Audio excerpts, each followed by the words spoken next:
선교의 예배에 나오신 여러분 환영하고 축복합니다. 하나님이 우리를 어떻게 사랑하시고 그리고 우리가 하나님께 받은 사랑을 우리가 어떻게 반응하고 표현해야 하는지 찬양 가운데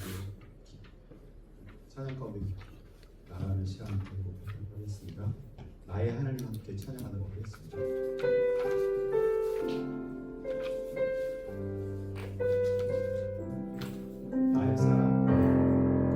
나의 사랑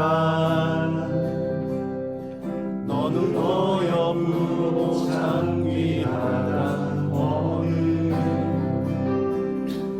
보석보다 귀하다 내가 사랑스럽지 않은데 너를 온전히 사랑하고 너와 함께하려 내가 왔노라. 주의 사랑 이 사랑은 결코 변치 않아 모든 계절 돌볼 곳이네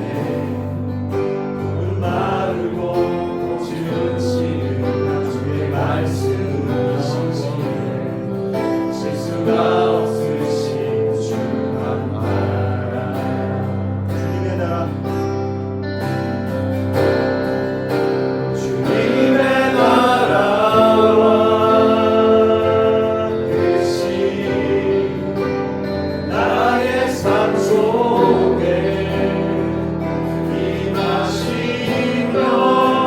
주님 알기를 주만 보기를 소망해.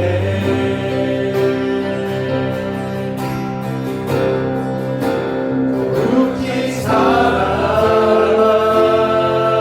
살아가기와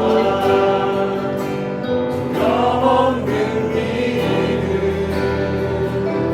주신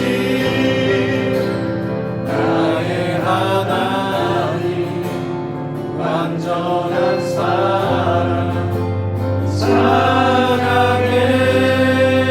나의 사랑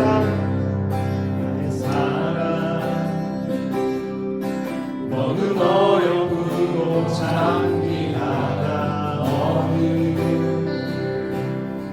보석보다 귀하다 내가 사랑스럽지 않은데 너를 온전히 사랑하고 너와 함께하여 내가 왔노라. 주의 사랑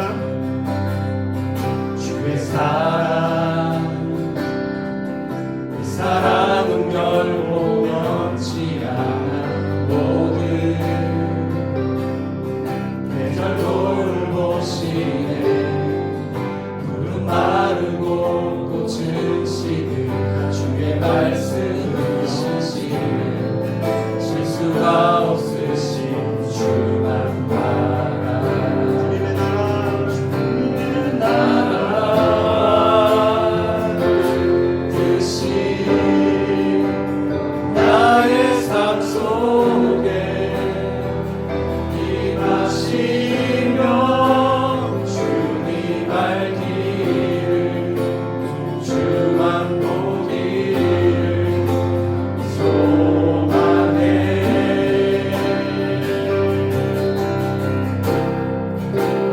거룩히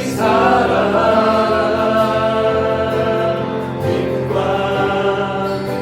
두려움없는 믿음 주신 나의 하나님 완전한 사랑 찬양해.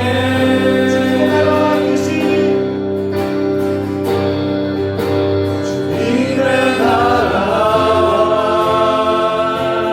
뜻이 나의 삶 속에 임하시며 주님 알기를 주만 보고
주께서 참 소망이 되시리라. 주의 길을 걸어가는 동안에 주의 길을 걸어가는 동안에 세상에 것 의지할 수 없으니 세상에 것 의지할 수 없으니 사랑하고 낙심하지 말 것을 주께서 참 기쁨이 되시리라. 하나님의 꿈이 나의 비전이 되고 예수님의 성품이 나의 인격이 되고 성령님의 권능이 나의 능력이 되길 원하고 바라고 기도합니다. 하나님의 꿈이 나의 비전이 되고 예수님의 성품이 나의 인격이 되고 성령님의 권능이 나의 능력이 되길 원하고 바라고 기도합니다. 우리 함께 기도했으면 좋겠습니다.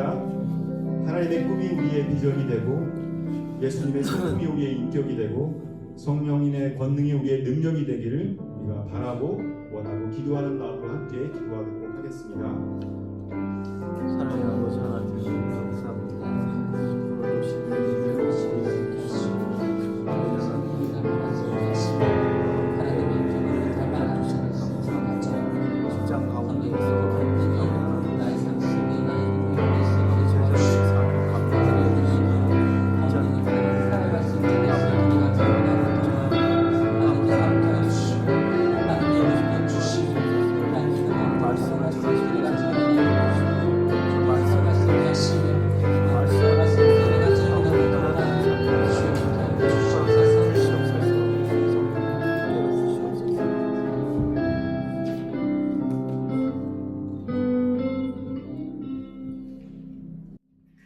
하나님 아버지 감사합니다. 오늘도 우리를 이 자리에 불러주시고 주님을 예배하며 주님을 찬양하며 주님의 은혜를 함께 누리게 하시며 감사합니다. 우리가 어디 있든지 우리가 무엇을 하든지 우리가 하나님의 자녀임을 존귀하고 존귀한 하나님의 자녀임을 기억하게 하시고 하나님 나라의 상속자로 그 존귀한 자녀로 담대히 살아내는 우리 모두가 되게 하여 주시옵소서. 이 시간 주의 말씀을 듣습니다.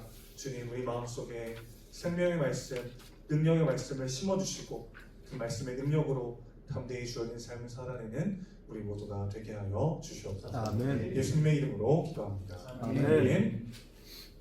감사합니다. 하나님의 말씀 사무엘상 27장 1절부터 7절 말씀 보겠습니다. 사무엘상 27장 1절부터 7절 제가 한 절 여러분이 한 절 읽으시고 마지막 절 함께 읽겠습니다. 다윗이 그 마음에 생각하기를 내가 후일에는 사울의 손에 붙잡히니 블레셋 사람들의 땅으로 피하여 들어가는 것이 좋으리로다. 사울이 이스라엘 온 영토 내에서 다시 나를 찾다가 단념하리니 내가 그의 손에서 벗어나리라 하고 다윗이 일어나 함께 있는 사람 600명과 더불어 마고의 아들 아스에게로 건너가니라. 다윗과 그의 사람들이 저마다 가족을 거느리고 가드에서 아기스와 동거하였는데 다윗이 그의 두 아내 이스라엘 여자 아히노함과 나발의 아내였던 갈멜 여자 아비가일과 함께 하였더니 다윗이 가드에 도망한 것을 어떤 사람이 사울에게 전해 사울이 다시는 그를 수색하지 아니하리라. 다윗이 아기스에게 이르되 바라건대 내가 당신께 은혜를 입었다면 지방 성읍 가운데 한 곳을 내게 주어 내가 살게 하소서.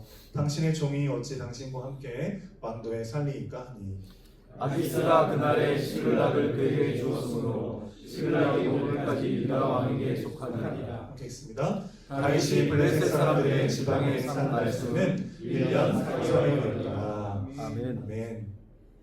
네, 여러분 반갑습니다. 저는 여기서 차로 한 10분 정도 가면 화성시청역 그 지하철이 있잖아요. 그 뒤편에 마을에 산속에 개척교회를 하고 있는 은혜샘 교회를 섬기고 있는 박유한 목사라고 합니다. 우리 이경 목사님 이제 그 신회 모임 때마다 오셔서 말씀 전하시는 걸로 알고 있는데 이경 목사님 출타하실 때 이렇게 전화를 한 번씩 하세요. 그래서 대신 이렇게 오곤 했는데 그래서 한 지금 4번째 정도 방문하는 것 같습니다. 올 때마다 마음이 좀 다른데 처음 올 때는 좀 신기했고요. 현대 연구소 아무나 이렇게 들어올 수 없으니까 처음 왔을 때는 신기했고 2번째, 3번째 올 때마다 환경이 점점 좋아져가지고 그래서 뿌듯함을 느꼈는데 오늘은 딱 들어왔는데요. 새삼 이 치열하고 바쁜 그 전투 현장과도 같은 직장의 한가운데에서 함께 말씀을 나누고 찬양을 하고 이런 은혜의 자리들을 지키고 계신 여러분들이 새삼 하나님 보시기 너무 참 귀하시다. 그런 마음이 들었습니다. 4번쯤 오니까 그런 마음이 들어요. 그래서 옆에 분과 한번 인사해 주십시오. 참 귀하십니다. 참 귀하십니다. 정말 귀하십니다. 정말 그 직장에 바쁘고 치열하고 정말 힘든 그 한복판에서도 또 은혜를 놓치지 않고 기도의 자리, 찬양의 자리, 또 교제의 자리 함께 하신 여러분이 참 귀하고 감사합니다. 이 거세게 흘러가는 물줄기 속에서는 그 자리를 지키고 있는 것만으로도 살아있다는 증거잖아요. 저는 이렇게 선한 영향력이라는 말을 참 싫어하는데 저도 이제 일반대에 나와서 이제 신학대학원을 나와서 목사가 된 케이스여서 일반대를 가보니까 예수 믿는 사람들이 거의 없더라고요. 그래서 거기에서 뭔가 선한 영향력을 끼친다는 게 정말 쉽지 않다는 걸 그때 처음 이제 뼈저리게 경험했는데 그래서 내가 치열한 삶의 현장 한가운데서 여전히 하나님을 찾고 이 기도의 자리, 은혜의 자리를 마련해 놓고 이 자리에 계신 것 자체가 여러분 너무 귀한 사역을 감당하고 계신 거다. 이 신회를 통해서 하나님이 귀한 영광 받으시고 또 이 치열한 삶의 한복판에서도 은혜가 들어가고 하나님이 전해지고 그분의 말씀이 전해지는 귀한 일에 사용하고 계신 줄 믿습니다. 그래서 그런 자부심을 좀 가지셨으면 좋겠어요. 거세게 흘러가는 물줄기 속에 내가 막 현대연구소 10,000명, 20,000명의 사람들을 다 전도할 수는 없지만 내가 이 자리를 지킬 때 하나님이 그 나의 작은 몸짓을 통해서 놀랍게 일하고 계시는구나 그런 마음으로 함께 예배하면 좋겠습니다. 다윗이라는 인물 너무 잘 아실 텐데 아마 이 인물을 가지고 영화를 만들면 몇 편은 나올 정도로 정말 파란만장한 인생을 살았습니다. 양치기 소년이었다가 일국의 왕이 됐으니까 그의 인생이 정말 그야말로 파란만장한데 이 다윗이 정말 대단한 것은 이제 선지자를 통해서 내가 왕이 될 것임을 알았어요. 기름 부음을 받고 왕이 될 걸 알았는데 이전 왕인 사울이 죽어야 내가 왕이 될 거 아닙니까? 근데 사울이 그것도 알아서 다윗을 죽이려고 막 전국을 다 방방곡곡 뒤지면서 모든 군대들을 다 동원해가지고 다윗을 잡아 죽이려고 혈안이 돼 있었어요. 그래서 다윗은 사울 왕을 피해서 곳곳에 숨어서 지내는데 어느 날 사울 왕을 죽일 수 있는 결정적인 기회를 맞이하게 됩니다. 근데 그가 하나님이 기름 부은 왕을 내가 죽일 수 없다라고 해서 살려줍니다. 한 번은 가능하다고 생각해요. 저도 한 번은. 그러고 난 다음에 또 고생할 때는 다윗의 마음에 후회와 그런 미련이 좀 남지 않았을까. 그때 그냥 끝냈어야 되는. 근데 2번째 기회가 또 찾아와요. 또 사울이 동굴 속에 있었는데 그 안에 용변을 보러 들어왔다가 사울을 죽일 수 있는 절체절명의 어떤 위기, 사울에게는 위기이지만 다윗에게는 기회가 찾아옵니다. 그런데 2번이나 사울을 죽이지 않고 살려줍니다. 이게 대단한 거죠. 이거는 한 번은 어떻게 그럴 수 있어요. 그날따라 기도를 너무 많이 해가지고 그날따라 성령 충만해서 한 번은 그럴 수 있는데 그런 결정을 하고 난 다음에 다윗과 다윗을 따르는 부하들이 얼마나 많은 고생을 했습니까? 그러니까 다윗 혼자 몸이 아니고 그쯤 되면 또 수백 명의 식솔들을 거느린 리더란 말이죠. 다윗의 결정에 따라서 이제 왕으로 가는 대로가 열릴 수도 있고 또 언제 끝날지 모르는 이 도망자의 생활을 계속해야 될 수도 있는 그 결정을 다윗이 내려야 되는데 한 번은 할 수 있어요. 한 번은. 그런데 또 한 번의 기회가 찾아왔을 때도 다윗은 사울을 죽이고 왕으로 직행할 수 있는 길을 거부합니다. 대단한 사람이에요. 대단한 사람. 그런데 문제는 그 엄청난 하나님의 사람이었던 다윗이 오늘 너무나 허망하게도 블레셋으로 망명을 떠난다는 데 있습니다. 자, 1절 다시 보시면 다윗이 이렇게 생각해요. 내가 사울의 손에 이러다가는 붙잡혀 죽을 수밖에 없겠다. 그래서 블레셋 땅으로 들어가야 되겠다. 여러분, 이게 굉장히 황당한 결정인 것이, 이미 한번 블레셋 땅으로 망명을 갔다가 거기서 다윗인 걸 들켰어요. 그래서 정말 침을 질질 흘리면서 미친 척 해가지고 겨우겨우 살아났습니다. 여러분, 그때는 개인의 자유보다 개인의 명예가 훨씬 더 중요한 시대였습니다. 그러니까 침을 흘리면서 질질 흘리면서 거기 나왔다는 거는 그 다음날 자살해도 전혀 이상하지 않은 가장 치욕스러운 그런 일이었단 말이죠. 근데 거기를 지금 다윗이 또 가려고 하는 거예요. 아니, 다윗이 겁쟁이였거나 의지가 부족하거나 연약한 사람이었다면 이해할 수 있는데, 다윗은요 지금 눈앞에 사울을 죽여버리면 바로 왕이 될 수 있는 그 길을 2번이나 거부할 만큼 철저히 하나님의 때를 기다릴 줄 아는 사람이었고, 철저히 하나님과 함께 동행할 줄 아는 사람이었단 말이죠. 그런데 그 다윗이 너무나 허망하게도 2번이나 블레셋으로 망명하기를 결정했다는 게 오늘 본문의 1절에 나오는 내용입니다. 그게 너무 어울리지 않는 상황인 거죠. 근데 여러분, 한번 생각해 보시면 우리의 마음이 이렇습니다. 어제 성령 충만해서 내가 하나님을 위해서 내 인생을 드리겠다고 막 고백하다가도 오늘 생각지도 못한 문제 앞에 마음이 무너져 내리는 거, 그게 우리의 모습 아니겠어요? 아니, 주중에 직장생활 한복판에서 여기서 이렇게 찬양하고 기도하고 예배 드리시는 여러분들 정도라면, 하나님을 위해서 내가 하나님을 주인 삼아 내가 주님을 위해 살아가고 사명자로 살아가겠다, 그런 결단과 다짐을 안 하신 분이 어디 있겠어요, 여기. 그런데 너무나도 허망하게 내 마음이 무너져 내리고 내가 흔들리고 넘어질 때가 있더라는 것입니다. 그런 내 모습을 내가 어색하고 이상할 때가 있잖아요.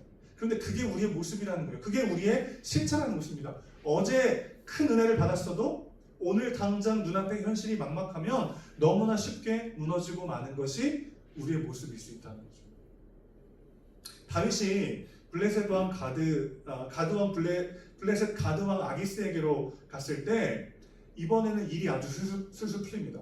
첫 번째 홀몸으로 갔을 때는 다윗을 경계하고 대적했는데, 이제 한 600명 정도 되는 군사를 거느린 다윗을 아기스가 매우 환대하며 맞이해줍니다. 그러니까 이 정도 군사력이면 굉장히 큰 거고, 또 이제 사울과 대적할 수 있는 정치적인 아주 이제 돌아갈 수 없는 강을 건넌 사람이기 때문에 적의 적은 내 편이잖아요. 그러니까 나에게 굉장히 큰 도움이 되겠다라는 정치적 계산이 있었던 것 같아요. 그래서 다윗을 받아줘요, 이번에는. 그래서 시글락이라고 하는 땅을 주면서 거기서 살으라고 이야기를 합니다. 계획대로 술술 풀리는 것 같아요. 블레셋 땅으로 간 걸 알자마자 사울도 쫓아오기를 포기하고 돌아갑니다. 여기까지는 다윗이 계산하고 생각한 대로 술술술 일이 풀려 나갔어요. 근데 여러분, 내 계획대로 일이 순조롭게 진행된다고 해서 그것이 반드시 하나님의 뜻은 아닐 수 있다는 것을 우리는 기억해야 합니다. 요나를 한번 생각해 보시죠. 하나님의 낯을 피해서 다시스로 도망하러 갔는데 마침 항구에 가니까 다시스로 가는 배가 거기 떡하니 기다리고 있었어요. 그 배는 한번 출항하면 길게는 3년에서 5년 정도 걸리는 배예요. 현대연구소 버스처럼 그냥 나가면 있는 버스가 아니라 한 번 나갔다 오면 한 3년에서 5년 정도 있는 그런 걸리는 그런 배가, 내가 다시스로 도망가야 되겠다 하고 욥바라고 항구에 가자마자 거기에 딱 있는 겁니다. 이런 걸 보통 교회에서는 하나님의 예비하심이라고 하잖아요. 그래서 탔습니다. 근데 그것은 축복의 배가 아니라 재앙의 배였어요. 여러분, 다윗에게 시글락이라고 하는 성읍도 하나님의 축복이 아니라 다윗의 불신앙이 만들어낸 영적인 덫과 같았습니다. 시글락에서요, 다윗이 얼마나 비참한 이중 생활을 하냐면, 이제 아기스에게 잘 보여야 되잖아요. 아기스에게 뭐라고 했냐면, 내가 이스라엘 성읍들을 다니면서 거기서 약탈을 해왔습니다. 그래가지고 그렇게 말을 하면은 아말렉이나 다른 족속들의 마을을 쳐가지고 전리품을 받아다가 아기스에게 바친 거예요. 이런 생활을 했습니다. 그러니까 아기스는 이제 다윗은 이스라엘의 천천지 원수가 됐기 때문에 이제 완전 내 사람이다, 완전히 신뢰를 해버린 거죠. 겉으로 보기에는 굉장히 좋은 것 같은데, 이제 여러분 한번 생각해 보세요. 만약에 아말렉의 어떤 한 성읍을 갔습니다. 그래서 거기서 약탈을 했어요.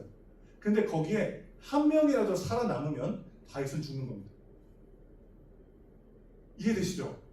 한 명이라도 살아남아서 사실은 저 다윗이라는 놈이 이스라엘을 친 게 아니라 우리를 쳐가지고 전리품을 뺏어갔다고 아기스 왕이 알게 되면 다윗은 그날로 죽는 거예요. 그러니까 이제부터 시글락의 생활을 하면서부터 다윗은 아말렉 성읍들에 가가지고요 모든 사람들을 다 죽입니다. 한 명도 남기지 않고 모두를 다 죽여야만 했어요. 얼마나 힘들고 잔인하고 비참하고 어렵습니까? 사울 피해 다닐 때는 사람을 죽이진 않았어요. 근데 이제 시글락에서 좀 평이 살 줄 알았는데 가는 곳마다 모든 사람들을 다 죽여야만 할 만큼 다윗은 지금 처참하고 비참한 이중 생활을 하게 되었다는 거죠. 자, 그러면 문제는 아니 일이 술술 풀리고 내가 어제까지 하나님의 은혜를 경험했고 그래서 내가 어떤 중요한 결정을 내릴 때 이게 하나님의 뜻인지 아니면 그냥 내 생각인지 구분하기가 어렵다는 거예요. 그럼 그렇잖아요.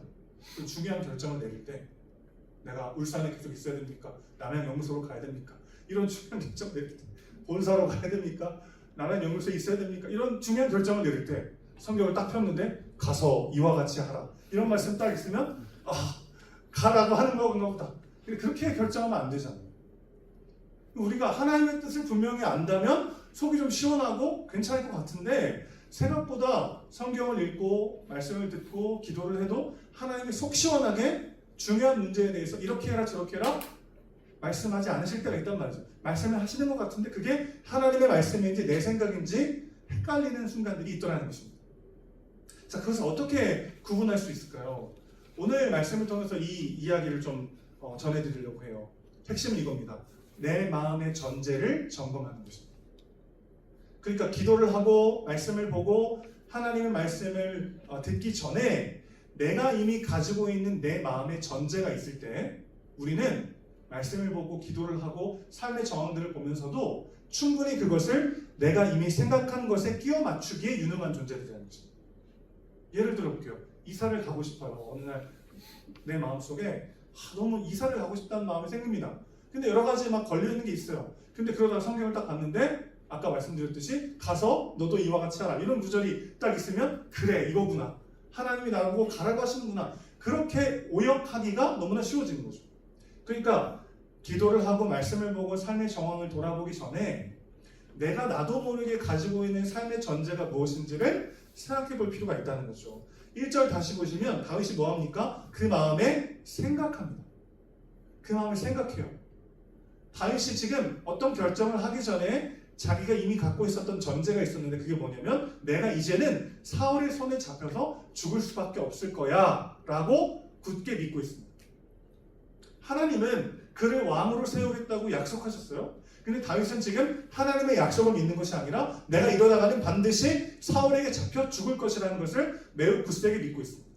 그 생각이 다윗의 전제 속에 깔려버렸어요. 그리고 나서 상황을 보니까 이대로 가다가는 안 될 것 같은 수많은 증거들이 나오기 시작하는 거예요.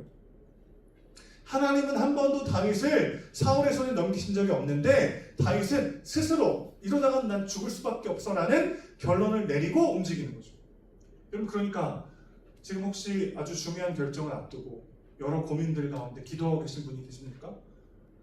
어떤 결정을 하기 전에 내가 이미 내 마음속에 전제되어 있는 내 생각이 무엇인지를 들여다볼 필요가 있더라는 거죠. 이런 불신앙적 전제들이 하나님의 음성을 가로막을 때가 너무나 많다는 거예요. 이러면 생각 자체가 나쁜 건 아닙니다. 신앙은 덮어놓고 믿는 게 아니죠. 질문하고 생각하고 이해하는 것은 신앙생활의 매우 중요한 요소예요. 그런데 여러분의 생각을 한 번 더 생각해 볼 필요가 있다는 것입니다. 나만의 전제를 의심하고 돌아보고 생각해야만 그 위에 제대로 하나님의 말씀을 쌓을 수가 있더라는 거죠. 예를 한번 들어보겠습니다. 여러분 우리는 우리의 감정과 생각을 의심 없이 받아들이는 경향이 있습니다. 그런데 사실 생각해보면 우리의 감정과 생각은 매우 주관적일 때가 많아요. 예를 들어볼게요. 제가 전도사 때 신방을 가려고 차를 이렇게 타고 가는데 갑자기 차가 하나 이렇게 확 끼어든 거예요. 거의 부딪힐 뻔했습니다. 다행히 제가 그때 현대차를 몰아가지고 차가 좋아서 잘 쉴 수 있었어요. 감사합니다 여러분. 근데 너무 화가 나더라고요. 그래서 제가 제 인생 처음이자 마지막으로 그 차 옆으로 가서 창문을 내렸습니다. 뭐 하려고요? 뭐라고 하려고. 근데 글쎄 그 차도 창문을 내리는 거예요. 뭘 잘했다고. 그럼 그 사람이 저한테 이렇게 말했어요. 전도사님 죄송해요 라고 했어요. 약간 두 분 정도 지금 이해를 못하신 것 같은데 우리 교인이었던 거예요.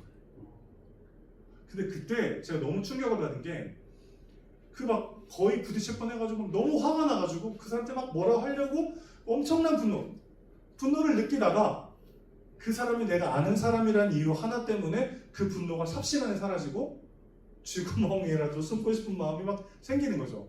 여러분 우리는 어떤 우리의 감정과 우리 생각을 우리를 딱 사로잡으면 그것을 절대화하는 경향이 있어요.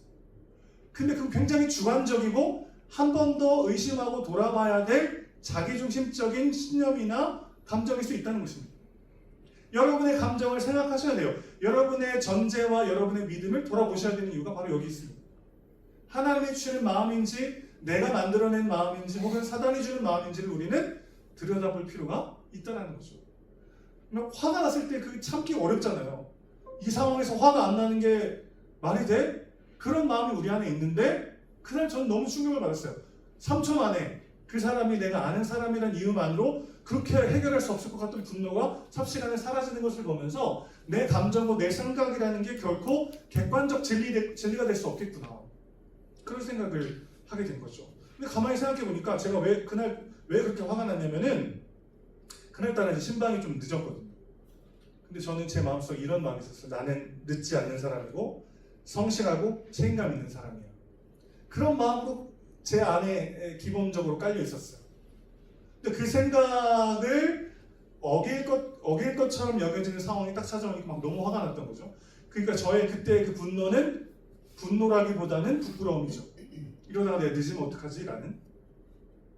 그러니까 내가 가지고 있는 어떤 감정과 생각이 절대적인 진리가 아니라 내가 가지고 있는 전제, 내가 가지고 있는 나만의 공식과 신념이 불러일으키는 주관적 감정이고 주관적 과정일 수 있다는 것입니다. 그래서 내 눈에 쓰여진 렌즈를 점검해 볼 필요가 있다는 거예요. 다윗의 마음속에는 이미 하나님이 삭제된 자기만의 전제가 굳게 자리 잡고 있었어요.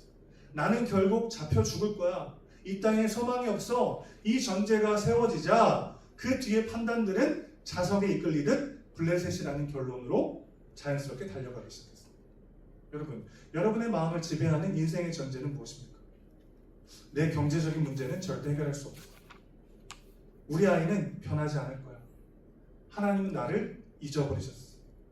만약 이런 어두운 전제를 깔고 있다면 여러분이 내리는 모든 합리적인 판단은 사실 다윗의 시글락처럼 여러분을 영적 고립으로 몰아넣는 오판이 될 수도 있는 것이죠. 내 생각이 논리적이라고 해서 그것이 곧 진리는 아니라는 것을 우리는 기억해야 합니다. 내 생각의 출발점이 하나님의 약속인지 아니면 나의 결핍과 상처와 아픔인지를 냉철하게 돌아봐야만 한다는 것이죠. 그래서 여러분 구체적인 적용점을 하나 말씀드리고 이야기를 마칠게요. 우리는 나 자신에게 듣기만 하지 말고 나 자신에게 말해야 합니다. 한 번 더요. 우리가 우리에게 듣기만 하지 말고 아이가 미에게 선포하는 나의 복음이 있으셔야 합니다. 영적 침체에 빠진 사람들의 공통점은 자기 자신의 감정과 생각에 너무 귀를 잘 기울인다는 거예요. 그 사람의 현실이 안 힘들다는 게 아닙니다. 그 사람의 겪고 있는 고난이 가볍다는 게 아니에요. 영적 침체에 빠진 사람들을 가만히 돌아보면 한결같이 자기의 감정과 자기의 생각에 지나치게 마이크를 많이 대줘요. 그런데 여러분, 다윗은 지금 자신의 두려움이 들려주는 이야기에 완전히 압도당했잖아요. 그런데 성경의 인물 중에 가장 건강한 자아를 가졌던 시편의 한 기자는 이렇게 말합니다. 시편 42편 5절이요. 내 영혼아, 네가 어찌하여 낙심하며 어찌하여 내 속에서 불안해하는가? 너는 하나님께 소망을 두라. 내 영혼아, 네가 어찌하여 낙심하며 어찌하여 네 속에서 불안해하는가? 너는 하나님께 소망을 두라. 여러분 보세요. 우리가 낙심할 때가 있잖아요. 불안할 때가 있어요. 두려울 때가 있습니다. 마음이 덜컥 주저앉을 때가 있어요. 내가 기도를 안 한 게 아니고 봉사를 안 한 게 아니고 하나님을 사랑하지 않은 게 아닌데 어제까지 하나님의 임재와 은혜를 경험했지만 오늘 생각지도 못한 자리에서 마음이 무너지고 삶이 흔들릴 때가 있단 말이죠. 그럴 때 우리는 내 그 감정과 불안과 염려에 마이크를 너무 대줘요. 그때 우리의 필요한 건 뭡니까? 내 마음을 듣는 시간이 아니라 내 마음에게 말하는 시간이라는 것입니다. 내 영혼아, 어찌하여 낙심하며 어찌하여 내 속에 불안해하는가? 너는 하나님께 소망을 두라. 그럼 여기에는 내 전제가 무엇이었는지를 돌아보는 시간이 필요하죠. 지금 이 시인이 내가 불안해하고 낙심했던 진짜 이유가 뭐였는지를 찾았어요. 그게 뭐였습니까? 내 소망이 하나님께 있지 않았구나. 내 아이가 잘 되면, 내 직장에서 좀 더 승진하면, 이번에 넣은 주식이 좀 오르면, 그럼 그게 내 인생을 좀 더 안전하게 지켜줄 수 있을 것 같은 마음속에 거기에 내 소망을 뒀구나. 내 영혼아, 어찌하여 낙심하며 어찌하여 내 속이 불안해하는가? 너의 소망을 하나님께 두라. 누가 누구한테 말하는 거예요? 내가 나에게요. 내가 나에게. 여러분, 다윗도 생각지도 못했던 불안과 염려 때문에 엉뚱한 결정을 내릴 수 있다면 우리는 어떻겠습니까? 다윗이 만만한 사람이 아니잖아요. 2번이나 사울을 죽이고 빠른 길로 갈 수 있는 것을 포기했던 사람입니다. 골리앗 앞에 물맷돌 가지고 가서 너는 창과 단창과 그런 무기를 가지고 나오지만 나는 네가 모욕하는 만군의 여호와 하나님의 이름으로 너에게 간다. 그래서 골리앗을 쓰러뜨렸던 사람 아니에요?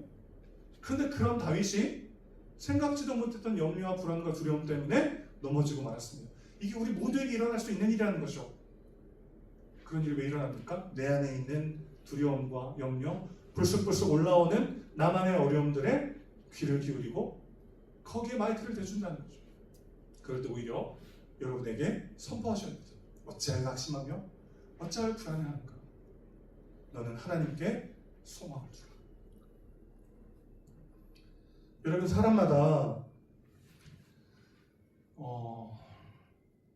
나를 두렵게 하고 나를 염려하게 하는 이유들이 다 다양하지만 그게 아무것도 없는 사람은 존재하지 않아요. 특별히 소중하고 지킬 게 많아질수록 사람은 더 약해지기 마련이죠. 여러분의 불안과 염려와 두려움이 더 많아진 건 어찌 보면 여러분이 사랑하고 여러분 지키고 싶은 무언가가 더 많아졌기 때문일지도 모르겠습니다. 그래서 염려 자체가 죄일 수는 없어요. 그러나 그 염려가 찾아올 때, 그 불안과 두려움이 찾아올 때 그걸 가지고 내가 어디로 향하는가가 중요하다는 것입니다. 그렇잖아요, 여러분. 사랑하는 대상을 지키고 싶어서 지키지 못할까봐 두려울 때가 있습니다. 소중한 무언가를 지키지 못할까봐 마음의 낙심이 찾아올 때가 있어요. 내 힘으로는 도저히 어찌할 수 없는 일들이 우리 삶 가운데 얼마나 많이 일어납니까? 돈이 아무리 많아도 건강을 지킬 수 없고 내 마음대로, 아무리 성공해도 누군가의 마음을 내 마음대로 만들 수 없어요. 우리는 수많은 위기와 어려움 속에 내 힘으로 어찌할 수 없는 고난 가운데 직면할 때가 많다는 거죠. 그럴 때마다 내 안에 어떤 전제가 작동하기 시작합니다. 이제 끝이야. 넌 절대 네 가족을 지킬 수 없어. 이번에 이 일이 해결되지 않으면 네 인생은 무가치해. 나도 모르게 아무도 나에게 강요하지 않지만 내 마음에서 일어나고 있는 나만의 전제와 나만의 생각들이 여러분의 마음을 사로잡지 못하도록 오늘 다시 한번 여러분의 복음으로 여러분의 마음 가운데 선포하십시오. 내가 진짜 왜 낙심하고 왜 불안하고 있는지 돌아봤으면 좋겠어요. 내 힘으로 지킬 수 없는 것들을 내가 지키려 할 때 우리는 불안하고 두려울 수밖에 없어요. 내 것이 아닌데 내 것이라고 생각하는 것들을 빼앗길까봐, 그것을 지키지 못할까봐 우리 낙심하고 넘어질 수 있습니다. 그럴 때마다 기억하셔야 됩니다. 무릇 지킬 만한 것 중에 더욱 네 마음을 지키라. 생명의 근원이 이에서 남이니라. 여러분, 권력은 공백 상태를 허용하지 않는다 이런 말이 있잖아요. 호랑이가 없는 고래는 여우가 왕노릇하기 마련이죠. 우리의 마음도 똑같아요. 우리의 마음도 진공 상태를 허락하지 않습니다. 사람의 말로 채우거나 하나님의 말씀으로 채워지거나 둘 중 하나예요. 가만히 내버려두면 그 가운데 기쁨과 은혜와 사랑이 꼽히는 게 아니라 가만히 내버려두면 불안과 염려와 걱정과 근심과 두려움이 가득가득 꽃을 피고 열매를 맺히게 되어 있습니다. 선택은 우리의 몫이죠. 사람의 말로 내 마음을 채울 것인가? 하나님의 말씀으로 채울 것인가? 내 판단이 앞서 나갈 때 잠시 멈추어 서서 물으십시오. 이 생각의 주인은 누구인가? 나는 지금 하나님의 약속을 믿고 있는가? 아니면 내 불안을 믿고 있는가? 주 예수를 믿으라. 그리하면 너와 내 집이 구원을 얻으리라. 하나님의 약속은 어제나 오늘이나 내일이나 변함이 없어요. 근데 우리는 그 약속을 믿기보다는 눈앞의 현실을 더 믿어요. 하나님의 말씀을 더 믿기보다는 내 감정과 내 불안함을 더 믿어요. 그게 우리를 무너뜨리는 진짜 적이라는 것입니다. 여러분, 오늘 본문에서 가장 놀라운 점은 다윗이 하나님을 잊고 거짓말의 수렁에서 비참하게 살아가고 있는 그 순간에도 하나님의 신실하심은 단 한 번도 멈춘 적이 없다는 거예요. 다윗은 도망치고 또 도망쳤지만 하나님은 그를 계속 추격하고 계셨습니다. 다윗은 이방 왕의 신하로 전락했지만 하나님은 여전히 그를 이스라엘의 왕으로 빚어가고 계셨어요. 다윗이 시글락에서 겪은 그 피말리는 고통은 사실 하나님이 아닌 다른 곳에서 안식을 찾으려 할 때 인간이 겪게 되는 필연적인 갈증일지도 모르겠습니다. 그런데 놀라운 것은 하나님은 그 시간마저 사용하셔서 다윗을 기어이 이스라엘의 왕으로 세우십니다. 그럼 다윗이 그렇게 아말렉의 막 족속들을 죽이고 약탈하고 그렇게 살았잖아요. 그래서 열받아가지고 아말렉 족속들이 작정하고 시글락으로 쳐들어옵니다. 그래서 다윗이 다른 지역을 이렇게 전쟁하고 돌아오니까 시글락에 와가지고요, 다윗과 부하들의 모든 부인과 자녀들을 다 잡아가 버렸어요. 다윗을 따르던 부하들이 너무 낙심이 돼가지고 우리가 목숨 걸고 다윗을 따랐던 결과가 이거란 말인가, 너무 낙심이 돼서 돌을 들어 다윗을 죽이려고 할 정도로 다윗 인생에 어찌 보면 가장 큰 위기의 상황이었습니다. 그때 다윗이 하나님께 기도하고 지금 쫓아가면 그 모두를 되찾을 수 있다는 응답을 받습니다. 그래서 시글락에서 아말렉 족속들을 이제 쫓아가요. 그래서 그들과 전쟁을 합니다. 바로 이때 어떤 일이 벌어지냐면 블레셋과 이스라엘의 대대적인 전쟁이 일어납니다. 만약 이 전쟁에 다윗이 아기스의 신하로 참여했다면 다윗은 절대 왕이 될 수 없어요. 그 전쟁에 조금이라도 다윗이 무언가 기여했다면 이건 치명적으로 그가 이스라엘의 왕이 될 수 없는 이유가 되는 거죠. 그런데 그 시간, 블레셋과 이스라엘의 대대적인 전쟁이 벌어지는 그 시간, 다윗은 어디 있었습니까? 아말렉 족속을 쫓아가서 그들과 전쟁하느라 여기서부터 너무 멀리 떨어져 있었어요. 이거 누가 하신 겁니까? 하나님이 하신 거죠. 다윗의 상처, 다윗의 실패, 다윗의 잘못된 선택들까지 하나님이 다 사용하셔서 그를 왕이 되는 길로 인도하고 계셨습니다. 여러분, 정말 위대한 예술가는 좋은 재료로만 작품을 만들지 않아요. 어떤 조각 작품을 만들 때 붙이기만 해서는 작품이 될 수 없습니다. 붙이기도 하지만 깎아내기도 하죠. 우리 하나님은 가장 차갑고 어두운 색으로도 가장 따뜻하고 아름다운 작품을 만드실 수 있는 분이십니다. 그분이 여러분의 실패와 고난과 상처마저 사용하셔서 여러분의 인생을 완성하실 줄로 믿습니다. 그 하나님을 신뢰하고 그 하나님 내 마음에 선포하는 방식으로 눈앞의 상황을 바라보셔야 합니다. 현실을 믿고 하나님을 의심하는 것이 아니라 하나님의 말씀을 믿고 현실을 바라보셔야 합니다. 여러분의 현실이 여러분에게 주는 마음을 믿는 게 아니라 내 안에 계신 하나님이 주시는 그 생명의 말씀을 가지고 내 생각을 생각하셔야 합니다. 그게 보이지 않았던 길을 보게 하는 거죠. 내 생각, 내 계획, 내 능력으로는 도저히 보이지 않았던 그 길, 하지만 이미 하나님이 예비하신 그 피할 길, 그 길을 하나님은 보게 하실 줄로 믿습니다.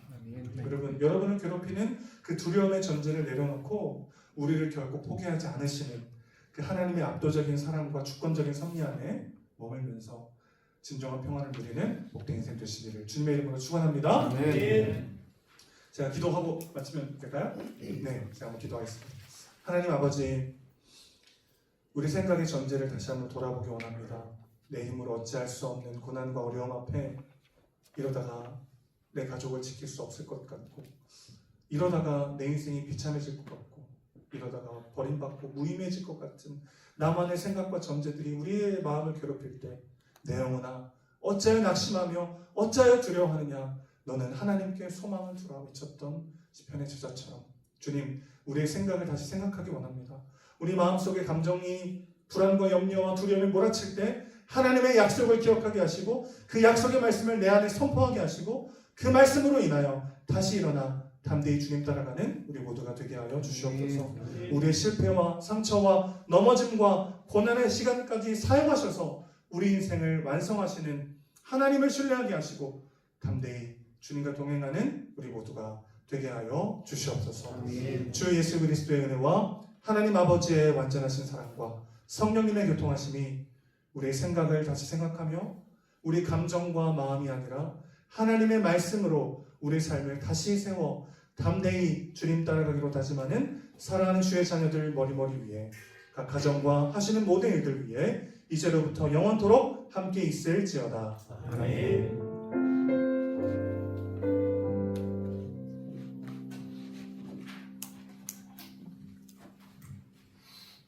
축도는 맨 마지막에 하셔야 되는데 이 시간 함께 기도하는 시간 갖겠습니다. 먼저 오늘 주신 말씀을 기억하면서 오늘 전해 주신 말씀이 우리의 삶과 직장 속에서 실제로 역사하고 신의 모든 성도들이 마음으로 말씀으로 위로와 샘을 얻도록 기도하겠습니다. 두 번째로 나라와 민족, 세계 열방을 위해서 기도하겠습니다. 대한민국이 하나님을 경외하는 나라가 되고 세계 전쟁이 속히 그치고 평화가 임하도록, 그다음 마지막으로 회사와 신회를 위해 기도하겠습니다. 회사를 통해 하나님의 복음이 선포되고 축복이 넘쳐나길, 신회가 직장 속 작은 교회로서 빛과 소금의 역할을 감당하도록 기도하겠습니다. 함께 기도하겠습니다. 사랑의 하나님, 감사합니다. 오늘 주신 말씀을 기억합니다.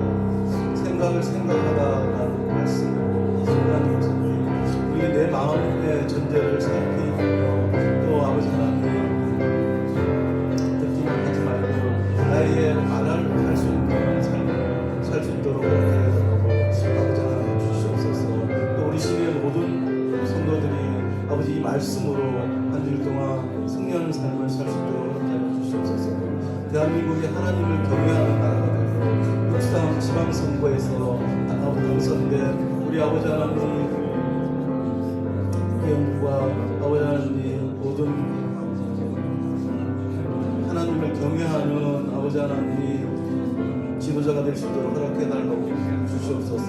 또한 아버지 하나님 러시아와 우크라이나, 미국, 이스라엘, 이란 아버지 하나님 이 전쟁이 하루 속에 그치고 무고한 생명이 아버지 하나님 희생되지 않도록 평화가 임할 수 있도록 허락하여 주시옵소서. 회사를 통해 하나님의 복음이 선포되고 아버지 하나님을 모르는 직장 동료들에게 저희들이 아버지 복음을 전할 수 있도록 허락하여 주시옵소서. 신회가 직장 속 작은 교회로서 빛과 소금의 역할을 아버지 하나님 감당할 수 있도록 허락하여 주시옵소서. 이런 말씀 예수님의 이름으로 기도합니다. 아멘.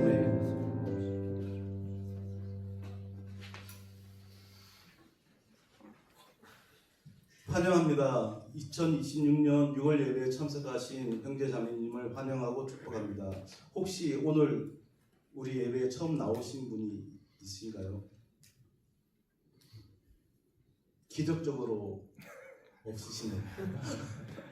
예, 오늘 말씀을 전해주신 목사님은 우리 지우용 집사님이 섬기시는 은혜샘 교회의 박요한 목사님이었습니다. 박수로서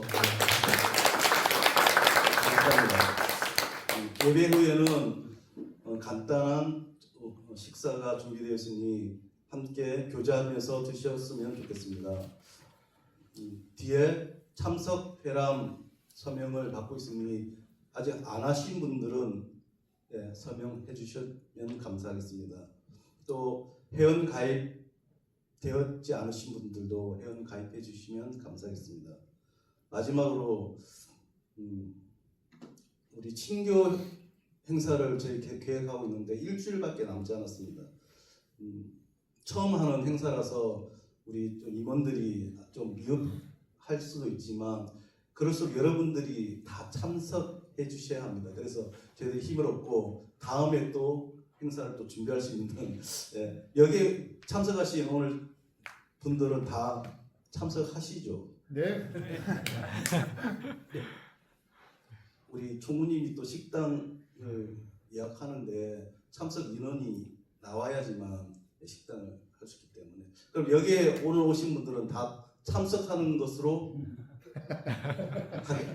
해도 되겠습니까? 네. 네. 그러면 그렇게 추진하도록 하겠습니다. 그리고 목사님 축도 다시 한번. 그럼 이상으로 우리 예배를 마치겠습니다. 박수 주세요.